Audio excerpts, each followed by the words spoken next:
हमारे यहाँ त्रिवेणी की महत्वता क्यों कही जाती है कि पितरों के लिए त्रिवेणी के पूजन की महत्वता है? क्यों कहते हैं? क्योंकि वहां जितने पितृलोक में वृक्ष लगे हैं वो त्रिवेणी के भाव से लगे, तीन तीन के झुंड होकर वो वृक्षों का भाव वर्णित किया। सब जगह पर दर्शन करेंगे तो एक एक वृक्ष मिलेंगे, कहीं आंवले का मिलेगा, कहीं पीपल का मिलेगा, कहीं बड़ का मिलेगा, कहीं शमी का मिलेगा। पर पितृलोक में जितना बड़ा पितृलोक है उस पितृलोक में जितने वृक्ष मिलेंगे सारे त्रिवेणी के भाव से मिलेंगे, तीन तीन वृक्ष का एक भाव। इसलिए हमारे यहाँ त्रिवेणी की जरा महत्वता रहती है पूर्वजों के लिए, पितरों के लिए। पर शिव महापुराण की कथा कहती है त्रिवेणी का पौधा घर में नहीं लगाया जाता। कई कई लोग इतने चतुर होते हैं कि घर में ही त्रिवेणी लगा लेते हैं, एक ही गमले में आंवला लगा लिया, पीपल लगा लिया, बड़ लगा लिया। तो ये त्रिवेणी का जो पौधा होता है ये बाहर होना चाहिए, घर के अंदर नहीं होना चाहिए। हाँ, आंवले का पेड़ आप अलग से लगा लो, चल जाएगा। पीपल का पौधा छोटा लगाओगे, थोड़ा समय तक, जब तक पीपल बड़ा ना हो, तुम्हारे सिर पर छाया नहीं हो, तब तक तो आप घर के अंदर लगा सकते हो। पर पीपल बड़ा हो जाए और उसकी छाया आपके सिर पर आने लगे तो उस पीपल को घर में नहीं रखना, उसको बाहर लगा। आंवले का पौधा आपको बड़ का पौधा छोटा हो, उसकी छाया ना पड़े, तब तक आप पूजन के लिए लगा लो, मना नहीं है। पर बाद में जब छाया सिर पे आने लगे तो बड़ को भी आपको बाहर लगाना पड़ेगा। केवल आंवले का पौधा ऐसा होता है जो घर के अंदर आप लगा सकते हो। शमी का पौधा घर में लगा सकते हो, पर शमी का पौधा भी जब बड़पन में आ जाए, बड़ा हो जाए, तब उसको भी हटाना पड़ता है। शंकर भगवान को जो बेलपत्र चढ़ती है, शमी पत्र चढ़ता है, उसमें बेलपत्र का जो पौधा है वो परमानेंट कितना भी बड़ा हो जाए वो सुख देगा। पर शमी का पौधा भी ज्यादा बड़ा होगा तो वो आपको हटाना पड़ेगा, ले जाकर लगाना पड़ेगा। छोटा है चले, पर निवेदन है कि बड़, पीपल और आंवले की त्रिवेणी आप गमले के अंदर ना बनो। आप गमले के अंदर, कई माताओं की आदत है त्रिवेणी कहां पूजने जाएंगे, त्रिवेणी पे कहां दिया लगाने जाएंगे, तो गमले में त्रिवेणी बना लो, बड़ का पौधा भी लगा लो उसी के अंदर, उसी में आंवले का, उसी में पीपल। वो शिव महापुराण वर्णन नहीं करती। त्रिवेणी घर में, त्रिवेणी बाहर, त्रिवेणी का पौधा बाहर हो, घर के अंदर नहीं। क्यों? शिव महापुराण की कथा में स्पष्ट कहा गया जहां त्रिवेणी का पौधा गमले के अंदर होता है वहां उस स्थान पर महाराज कहीं ना कहीं क्लेश का भाव होता है, उस घर में शांति नहीं होती। क्यों? तो उसका भी व्याख्यान गरुड़ पुराण में कहा गया। क्या वर्णन किया गरुड़ पुराण में? कि जब जीव आत्मा को लेकर आया जाता है, सारे सुख दुख सब भोगने के बाद में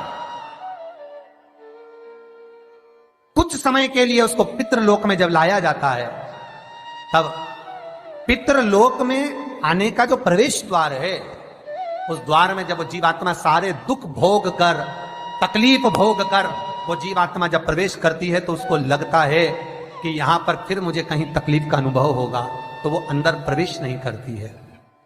त्रिवेणी का जो पौधा होता है उसी पौधे के नीचे वो जीवात्मा कुछ देर विश्राम कर लेती है। इसलिए शिव महापुराण कहती है त्रिवेणी बाहर पूजी जाए, त्रिवेणी बाहर लगाए। पर त्रिवेणी का पौधा घर के अंदर गमले में रहेगा। जीवात्माओं को जैसे दुख का भान होता है तो विश्रांति लेते हैं, तो आहूत पितर वासुक जो प्रेत योनि में भटकने वाले भी जीव होते हैं वो त्रिवेणी के नीचे कुछ समय के लिए विश्राम लेते हैं। विश्राम महाराज विश्राम। तो शिव महापुराण में और गणेश पुराण के अंदर एक बहुत सुंदर प्रसंग है। गणेश पुराण में जैसे दुर्वा का प्रसंग कहा गया है, कल उस प्रसंग को थोड़ा वर्णन करेंगे गणेश पुराण के, कि कौन सी दुर्वा किस चीज के लिए लाभदायक है। तो गणेश पुराण में शमी के जो पत्ते का वर्णन करा गया तो उसमें स्पष्ट कहा गणेश पुराण में कि यदि एक लोटा पानी, एक कलश जल, उसमें चंदन घोलकर, अक्षत के 5 दाने और पीपल के 2 पत्ते उसमें डालकर शमी के पेड़ के ऊपर उस जल को समर्पित कर कर आप अपनी कामना बोलकर जिस कार्य के लिए जाते हैं वो कार्य मात्र 3 दिन में सफल हो जाता है। मात्र 3 दिन लगते। गणेशपुरा शमी पत्र का, शमी का जो पौधा आपको कहा था, बेलपत्री माता पार्वती के नैनशूल से प्रकट हुई, रुद्राक्ष का पौधा शंकर भगवान के नैनशूल से प्रकट हुआ, और शमी का जो पौधा है वो उमा और महेश, माता पार्वती का जो एक अवतार हुआ था उमा अवतार। तो माता पार्वती, तो 52 अवतार माता पार्वती के हुए हैं, उसमें एक अवतार माता पार्वती का उमा अवतार है। तो उमा अवतार जब माता पार्वती का हुआ था तो उसके साथ में शंकर भगवान को महेश्वर अवतार लेना पड़ा। महेश्वर अवतार भगवान शंकर ने लिया। तो उमा और महेश्वर का जब मिलन हुआ था उस मिलन के दृष्टिकोण से, उस मिलन की दृष्टि से शमी का पौधा उत्पन्न हुआ। शंकर भगवान की जो जलाधारी है, बस उस जलाधारी का मुख उत्तर का होना चाहिए। घर में भी अगर शंकर भगवान का शिवलिंग रखते हैं अपन, तो शंकर जी की जो जलाधारी का मुख होता है वो उत्तर का होना चाहिए। उत्तर।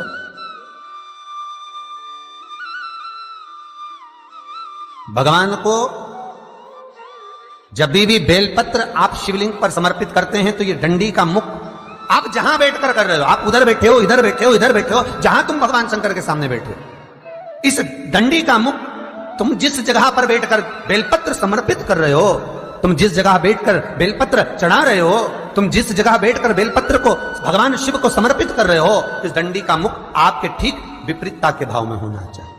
भगवान शंकर को जहां बैठकर चढ़ाओ, डंडी का मुख विपरीतता। महाराज, जब शमी पत्र भगवान शंकर को समर्पित करो तो शमी पत्र की डंडी का भाग आपकी ओर होना चाहिए। बेलपत्र की डंडी विपरीता भाव और शमी पत्र की डंडी का भाव, शमी पत्र की जो डंडी होती उसका भाग अपनी ओर होना चाहिए। ये बटकेश्वर महादेव कोई साधारण नहीं है। हमारा अदालत में केस चल रहा हो, प्रशासनिक कोई परेशानी आ रही हो, कोई एग्जाम निकल नहीं रहा हो, कोई केस अदालत में चल रहा है, नहीं निपट रहा, बड़ के पेड़ के नीचे शिवलिंग का निर्माण करिए और शिवलिंग का निर्माण कर कर, पूजन कर कर, घी का घृत का दिया लगाकर दही चढ़ाइए।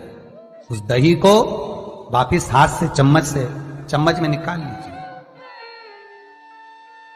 उस दही को रख लो, शिव जी की पूजन अर्चना कर कर भगवान भोलेनाथ के शिवलिंग का विसर्जन कर दिया। दही जो चम्मच में निकाला है उसको एक रुमाल में लगा लीजिए, चाहे स्वस्तिक बना लो, चाहे छापा लगा लो, बिंदी लगा लो। उस रुमाल को जिस एग्जाम में बैठ रहे हो उसमें जेब में रखकर ले जाइए। अदालत जा रहे हो तो उसको अपनी जेब में रखकर लेकर जाइए। महाराज, बटकेश्वर महादेव का पूजन, बटकेश्वर महादेव का स्मरण, बटकेश्वर महादेव की आराधना, बटकेश्वर महादेव का नाम जाप, बटकेश्वर महादेव की अर्चना फल देते।